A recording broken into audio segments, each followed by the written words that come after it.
Salut à tous, on se retrouve aujourd'hui pour parler du FC Barcelone et on commence aujourd'hui directement bien sûr avec Kun Agüero. Je l'avais dit dans l'épisode lundi, je vous avais dit que mercredi, donc hier, il allait avoir une conférence de presse à midi, on ne savait pas pourquoi, mais d'après les dernières infos, c'était par rapport à Kun Agüero et sa retraite. Et ça a bien été ça les gars, Sergio Agüero est en larmes, vu que hier à midi il a annoncé qu'il mettait un terme à sa carrière de footballeur. Vous savez pourquoi, à cause de ses problèmes cardiaques.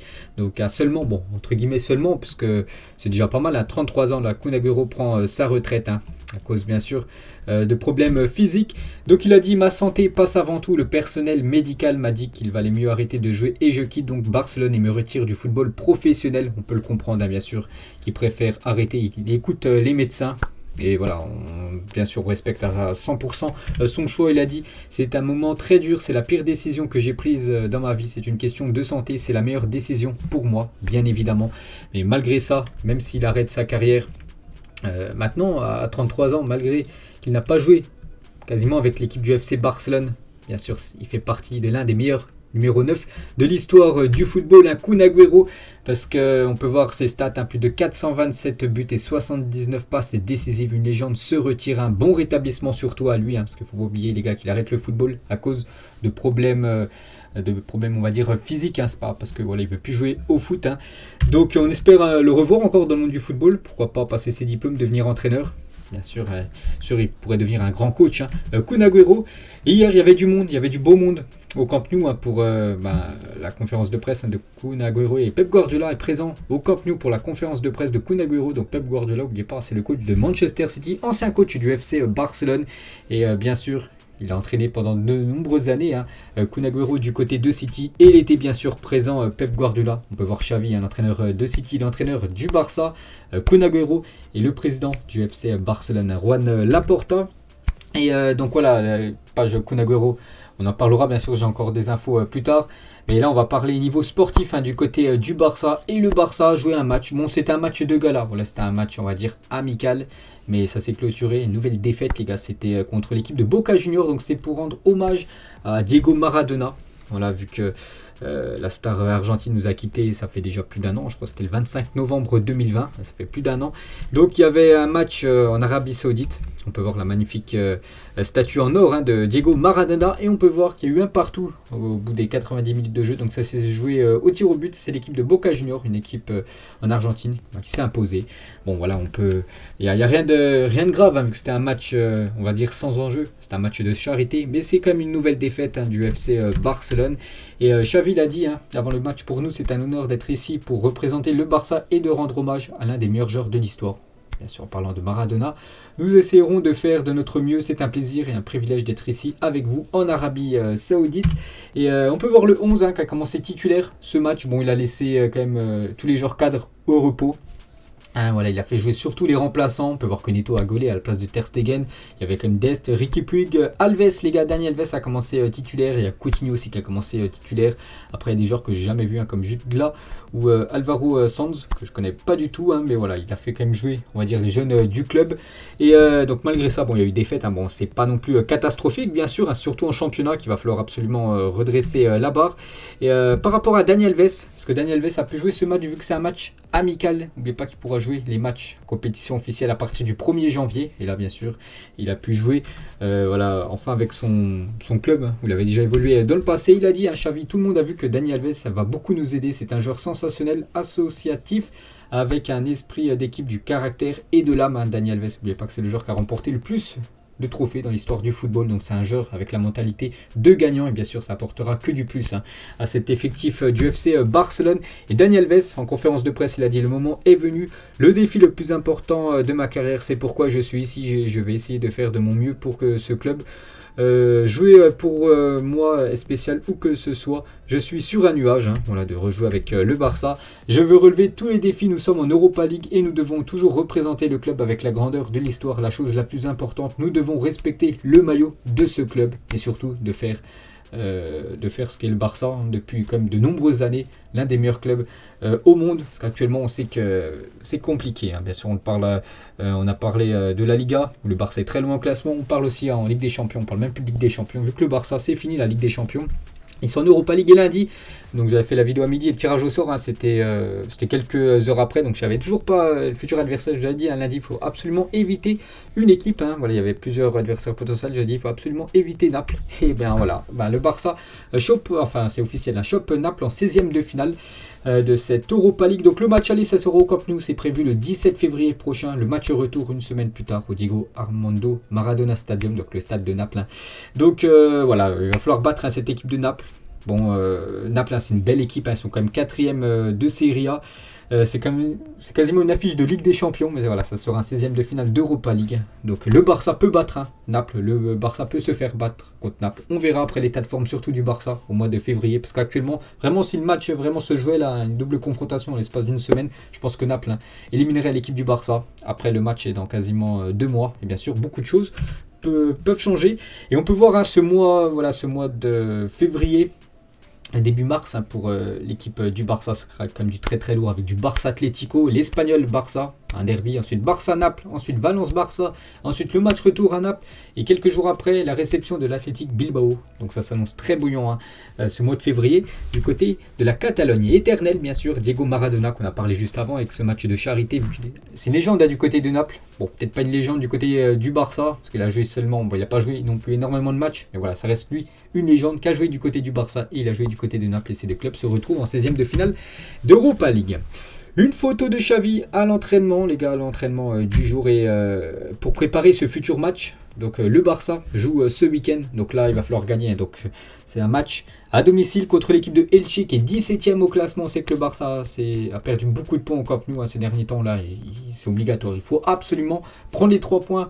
Avec la manière, c'est mieux, mais même s'il n'y a pas la manière, c'est pas grave. Il faut gagner contre cette équipe de Elche qui est quand même 17e, parce que le Barça, je ne vous cache pas, c'est en 8e position. Pour l'instant, le Barça, vraiment, si le classement venait à se finir, le championnat c'est fini.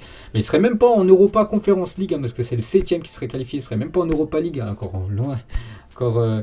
La Ligue des Champions, c'est même pas en rêve. Donc voilà, il va falloir prendre des points et surtout commencer à gagner à domicile, parce que je pense que le Barça à domicile, c'est une catastrophe cette saison.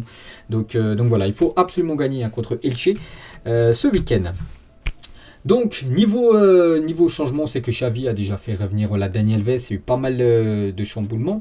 Et on peut voir que le médecin Ricardo Pruna, passé au FC Barcelone pendant 25 ans, donc de 95 à 2020, va refaire son retour, il revient au club. C'est un choix fort de Xavi, depuis un an, c'était plus le médecin plutôt, parce que les médecins du côté du Barça, donc il va revenir du côté du Barça. Bon, après voilà, ça n'a rien à voir avec un joueur et tout, mais des fois, petite pièce par petite pièce, ça peut changer quelque chose dans l'équipe. Donc voilà, c'est un choix fort de Xavi.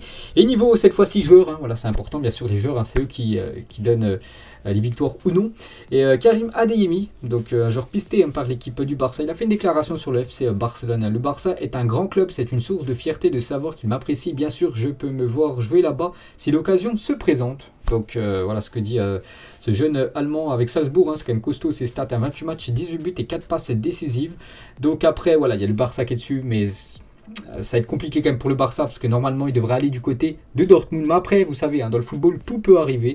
Et voilà, ce serait une belle recrue offensive voilà, si ce jeune joueur venait à signer du côté du FC Barcelone.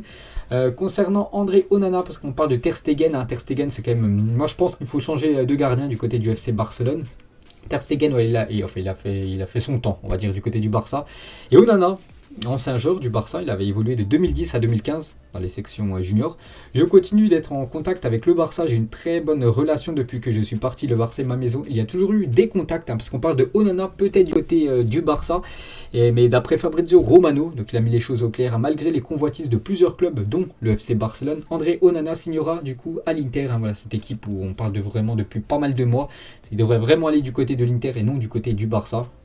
Le gardien de l'Ajax a pris sa décision il y a déjà plusieurs mois. Donc je vous le répète, voilà, dans le football tout peut arriver.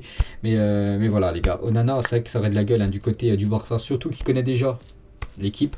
Donc voilà, et c'est un joueur comme intéressant vu qu'il sera en fin de contrat. Donc c'est un joueur qui peut arriver gratuitement, soit à l'Inter, soit au Barça. Juan Laporta et Mino Raiola qui se sont rencontrés cet avant-hier en Italie. Voilà, ils ont dîné. Donc ils ont discuté des 3 joueurs Paul Pogba, Xavi Simons et Mazraoui. Tous sont libres en juin prochain. Voilà, c'est 3 joueurs, Pogba du côté de Manchester, Simons du côté du PSG et Mazraoui du côté de l'Ajax. Ça peut être 3 belles recrues du côté du Barça, surtout que le Barça, je vous le répète, voilà, ils ont de gros problèmes financiers, ils ne peuvent pas s'acheter à n'importe qui. Donc c'est des joueurs qui peuvent arriver gratuitement. Donc tout d'abord, hein, voilà, concernant Xavi Simons, lui qui joueur du PSG, il aimerait jouer avec l'équipe professionnelle du Paris Saint-Germain, mais Pochettino ne le convoque jamais, donc il en a marre et c'est pour ça qu'il pourrait revenir au Barça gratuitement, vu qu'il est en fin de contrat, en fin de saison, et surtout ne pas prolonger du côté de Paris. Donc ça, ce serait vraiment une belle recrue, un joueur pour l'avenir, côté Blaugrana. Concernant Paul Pogba, donc au-delà de l'aspect financier, Xavi aurait mis rapidement un stop à la piste Paul Pogba. Le technicien espagnol souhaiterait des profils plus techniques que physiques pour son milieu de terrain. Donc voilà, Pogba, qu'on a parlé juste avant, que le FC Barcelone s'intéresse, mais c'est surtout Juan Laporta, qui parlait de Paul Pogba, mais Xavi, voilà, il met un stop, les gars. L'Espagnol favorise la venue d'un milieu avec un profil plus technique que Paul Pogba, qui est un peu plus physique. Bon, après, voilà, c'est dommage, parce que c'est un joueur quand même qui aurait pu arriver gratuitement au Barça, et je pense qu'il pourrait faire un bien fou, les gars, au milieu de terrain, Paul Pogba. Bon, après, c'est Xavi, bien sûr, qui fait ses choix. Concernant notre Français, Dembélé, et le club actuellement n'est pas satisfait des prestations récentes de Dembélé, lui qui devrait quitter cette équipe du Barça. Voilà, donc voilà, le club n'est pas très content, voilà, des récentes prestations. Concernant un autre Français, Samuel Umtiti, le Benfica s'intéresse à Umtiti, 28 ans, qui est encore sous contrat avec le Barça jusqu'en 2023, annonce Mundo Deportivo, mais pour l'instant, il n'y a toujours aucune négociation pour le moment entre le Benfica et le Barça. Donc tout d'abord, le salaire du jeu reste le principal problème. Il touche comme un gros salaire du côté du Benfica, c'est ce qui coince. Et le Barça espère trouver une solution en janvier. Donc soit il va falloir que le joueur décide de descendre son salaire, soit il part en prêt, j'en sais rien. Mais pour l'instant, voilà, il n'y a encore rien de signé pour Umtiti du côté du Benfica. Concernant ce joueur, les gars, on l'a vu, j'ai surtout vu cette info ce matin, et ça pourrait s'avérer officiel, peut-être dans les prochains, début du mercato. C'est concernant Alexis Sanchez, joueur il joue du côté de l'Inter actuellement. Il avait joué dans le passé du côté du Barça, dans le grand Barça, dans les années 2013-2014. Il jouait du côté du FC Barcelone. Il était très très bon, je me souviens à l'époque. Donc il va retourner au FC Barcelone sous la forme d'un prêt, d'après Sport. L'Inter recrutera Luc de Jong en échange. Donc je vais vous dire le schéma. Donc Xavi déjà doit donner son accord concernant Alexis Sanchez. N'oubliez pas que Xavi et Sanchez ont joué ensemble à l'époque du côté du Barça, donc je pense que Xavi va vraiment valider l'arrivée de Sanchez, qui était très bon à l'époque. Je ne sais plus trop ce que ça vaut maintenant du côté de l'Inter. Bref, donc Luc de Jong, attaquant du Barça, lui retournerait du côté de Séville, parce qu'actuellement il est prêté par l'équipe de Séville, et serait vendu dans la foulée à l'Inter.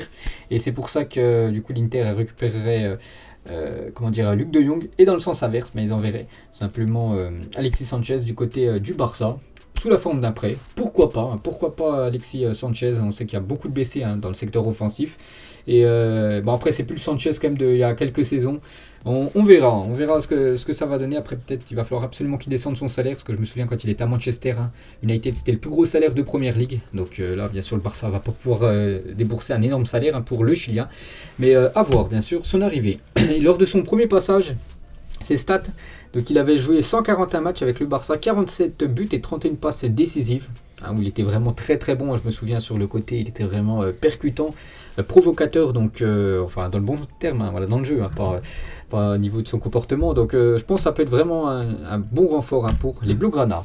Concernant ce joueur, donc lui, c'est vraiment le joueur que tout le monde va vouloir lors du prochain mercato. C'est Erling Haaland qui a fait les unes de pas mal de journaux espagnols lors de ces derniers jours.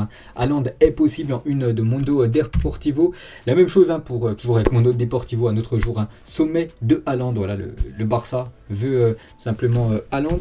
Et Mino Raiola et Laporta, j'ai dit, ils ont dîné ensemble avant-hier. Donc ils ont parlé des trois joueurs, je l'ai dit, Pogba, Simons et Mazraoui. Mais ils ont parlé aussi beaucoup de Haaland, vu que Mino Raiola, c'est l'agent de Erling Haaland, et ils sont amis, Raiola et Laporta. Donc les deux amis ont parlé beaucoup d'Erling Haaland, pour qui le président du Barça se tient prêt à tout faire pour le signer. Les Blaugrana sont convaincus de pouvoir le signer, du côté de Laporta. Il se dit qu'il peut vraiment signer Erling Haaland. Après, donc voilà, déjà Xavi souhaiterait construire une équipe autour de l'attaquant norvégien. Ce serait une énorme recrue, bien sûr, pour le Barça d'accueillir Haaland. Après, il y a une condition quand même. Haaland a posé une condition pour jouer à FC Barcelone la saison prochaine. Il veut que le club joue bien sûr la Ligue des Champions. Il ne va pas venir au Barça. Et si le Barça joue, j'en sais rien, l'Europa League ou pire, rien du tout, il ne viendra pas. Vraiment, il va falloir absolument déjà que le Barça se qualifie en Ligue des Champions pour avoir l'espoir de recruter Haaland. Et avec un effectif renforcé aussi, recruter des autres joueurs pour ça soit un peu plus solide du côté du Barça. Et voilà, si tout ça c'est ok, bah Haaland les gars pourrait venir du côté du FC Barcelone, ce serait quand même énorme pour le club espagnol. On va parler de Frenkie de Jong, décevant cette année, il faut pas se mentir. Donc le père de Jong, il a dit, je sais que le Barça a besoin d'argent et doit vendre, et une grosse offre pour Frenkie pourrait aider, mais je ne vois pas cela se produire. Cependant, les 5 meilleurs clubs européens ont appelé pour lui. Voilà, donc on peut voir qu'il y a 5 grandes équipes européennes qui ont appelé pour Frenkie de Jong, qui sont intéressées, et j'ai les noms de ces clubs. Donc le Paris Saint-Germain, Manchester City, Manchester United, Chelsea et le Bayern sont attentifs à l'avenir de Frenkie de Jong. Donc ces 5 équipes ont appelé tout simplement le Barça pour Frenkie de Jong pour pouvoir potentiellement le recruter. Donc il est estimé, le Barça aimerait en tirer plus de 90 millions d'euros. Affaire à suivre. Pedri a reçu son Golden Boy 2021 aujourd'hui. Félicitations, bon c'était il y a déjà 2-3 jours, c'était peut-être mardi je crois. J'ai fait la dernière vidéo, dernier épisode c'était lundi du Barça. Donc c'était mardi, voilà, il a reçu son Golden Boy. Donc félicitations au jeune Pedri. Toujours avec lui, donc je suis dans le club de ma vie, je suis reconnaissant au président et à l'équipe de m'avoir aidé depuis que je suis enfant. C'est mon rêve d'être ici, oui, être à Barcelone est un rêve, la meilleure chose au monde. Donc il se plaît très bien du côté de la Catalogne. Toujours blessé en espérant voilà, qu'avec la trêve là, ils reviennent très fort, surtout pour le début d'année prochaine.